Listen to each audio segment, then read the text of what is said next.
Say action. Action.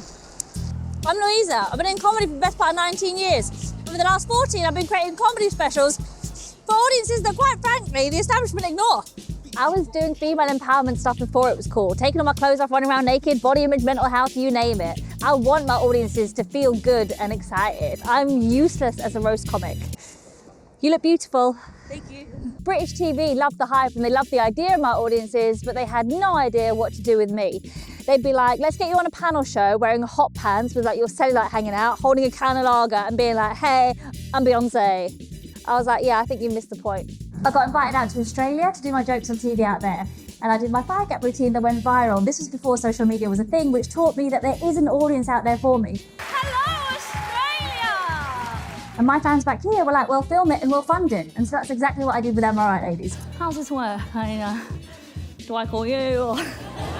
My audiences helped build a grassroots campaign that fundamentally shifted the landscape of UK comedy.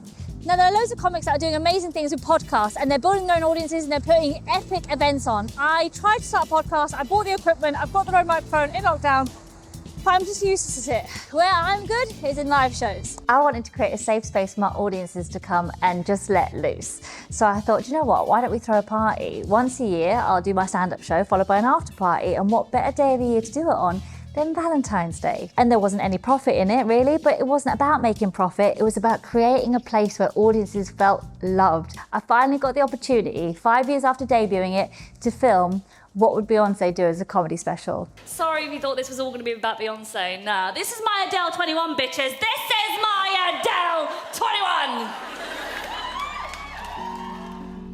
And then my beautiful mum got sick. She got cancer and died within 6 weeks. They missed her diagnosis and I was so angry. I hated everybody and everything because in this country, it doesn't matter how hard you work. Money talks. It's not about survival of the fittest, it's survival of the richest. And I remember looking at my male counterparts who are stupidly talented, right? But they've got all the security and support system of agents, managers, producers, families, financial security, and I've never had any of that. I just don't understand what I've got to have to do well in England. Now, I actually went to Oxford Uni, right? It wasn't to study, it was a day trip, and I went to have a look. I know tons of comics have it hard. In this industry, there's two routes in, money and connections, and I didn't have either, but I have got you. What? And one of my favourite things about stand-up is how accessible it is. It doesn't matter what you look like, where you come from, how you sound. The contract is between you and the audience. So I do jokes and shows about all of it.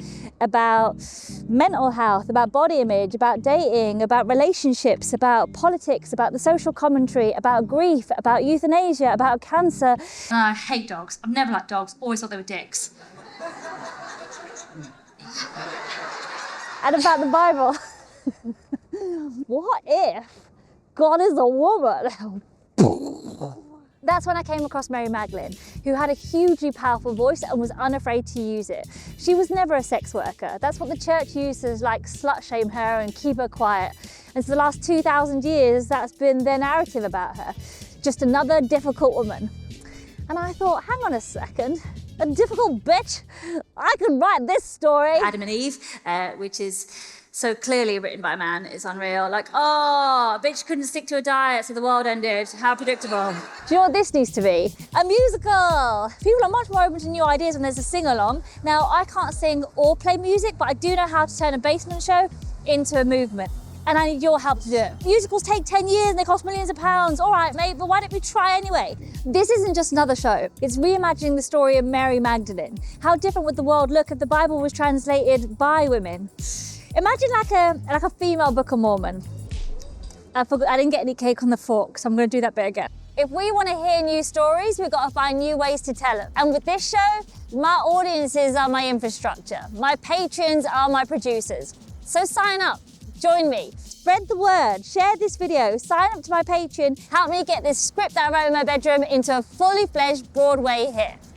You can create a cultural phenomenon. You're not supposed to feed the ducks, okay? Hi, can I get a duck burger, but can I get extra hoisin sauce? Thank you.